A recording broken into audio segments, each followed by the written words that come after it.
When we hear this term negotiation, normally what comes to our mind is price bargain. Is it so? Is negotiation always about pricing? Whenever we hear negotiation, normally what comes to our mind is sales function, purchase function, supplies function. But negotiation is not merely that. Negotiation is much more than that. Negotiation is an important communication skill or a skill where we practice emotional intelligence. Imagine when there is a hostage situation, we negotiate. Right now there is a negotiation that's going on for Brexit between Britain and European countries. Or sometimes the negotiators go on with abductors and the negotiators. So all these instances show us that negotiation is not about pricing.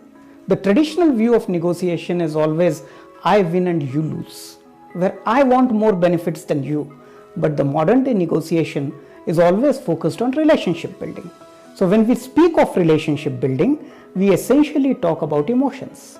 This is where we apply emotional intelligence. In negotiation, we need to understand the positions people have taken, the thoughts behind those positions. If there is a need, how we are going to address that need.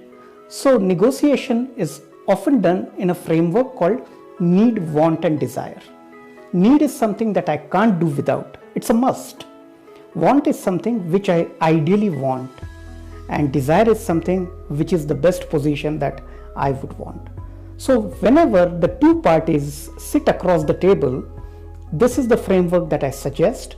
This is where you need to understand a person, empathize with him, find out certain needs, certain shared needs, and come on a common platform in order to enrich this relationship to the next level.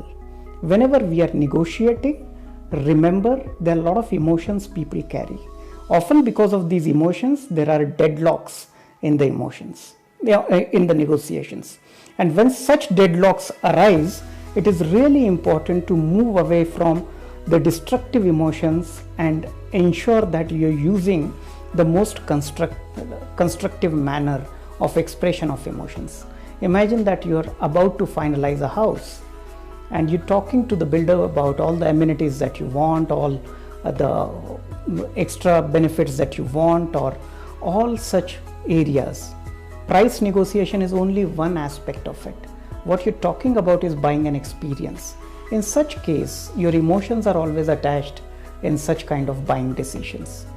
In all these cases, one need to be emotionally connected with the person and would want to work towards a common agreeable solution.